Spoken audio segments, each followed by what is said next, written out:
एक बार क्या होता है कि रैदास जी, जिन्हें हम सभी जानते हैं संत रैदास, तो संत रैदास तो मोची का कार्य करते थे, यानी दिन भर वे लोगों के फटे पुराने जूते चप्पलों को सिलने का काम किया करते थे रैदास जी।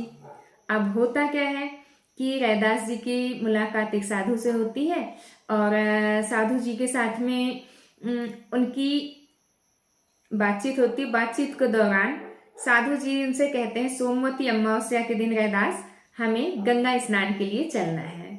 तो रैदास जी भी सहर्ष तैयार हो जाते हैं, बोलते हैं जी महाराज, मतलब मैं आपके साथ गंगा स्नान के लिए अवश्य चलूंगा। फिर सोमवती अमावस्या को जाना था गंगा स्नान के लिए रैदास जी को साधु के साथ में। तो अब साधु तो अपनी तपस्या में लीन रहते हैं और धीरे धीरे वो दिन निकट आ जाता है सोमवती अमावस्या का, जब उन्हें गंगा स्नान के लिए जाना रहता है रैदास जी के साथ।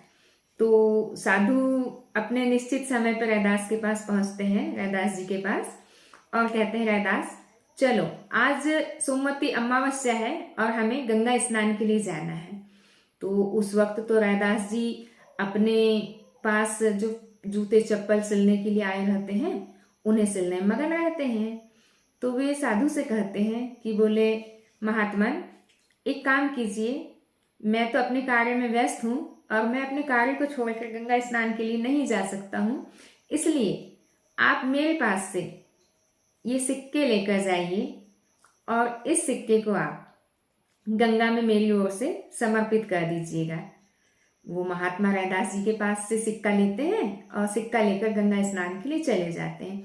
अब महात्मा जी गंगा में जाते हैं, बाकायदा गंगा स्नान करते हैं और गंगा स्नान करने के बाद में अचानक उन्हें याद आता है कि रैदास ने तो मुझे सिक्का दिया था गंगा मैया में समर्पित करने के लिए। तो वो अपने पास से उस सिक्के को निकालते हैं और गंगा में समर्पित करते हुए माँ गंगा से कहते हैं हे माँ गंगा, ये सिक्का मुझे रैदास ने दिया है और कहा था कि इसे मैं आपके जल में समर्पित कर दूं। तो बस जैसे ही महात्मन ये बात कह के और सिक्के को गंगा में समर्पित करते हैं, वैसे ही गंगा की अथाह जलराशि से 2 हाथ निकलकर बाहर आते हैं। तो वो इसको ये सब महात्मन को तो ये अचंभित कर देता है चमत्कार कि बोले मेरा सिक्का डालना पानी में और इस अथाह जल राशि से माँ गंगा के हाथों का निकल के बाहर आना रैदास के सिक्के को ग्रहण करने के लिए। तो वो तो अचंभित हो जाते हैं और फिर तुरंत वे हाथ रैदास के सिक्के को लिए हुए जल में समाहित हो जाते हैं।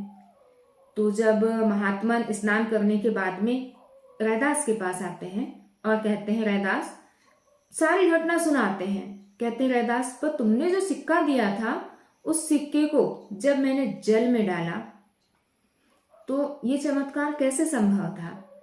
तो रैदास जी मुस्कुराते हैं, बोलते हैं प्रभु मैं किसी तरह के किसी चमत्कार को नहीं जानता हूँ, बस मैं माँ गंगा का भक्त हूँ और मेरे लिए मेरा कर्म ही पूजा है और माँ गंगा ने मेरी इस पूजा को बस स्वीकार कर लिया और मुझे अपने कर्म का प्रतिफल प्राप्त कर दिया।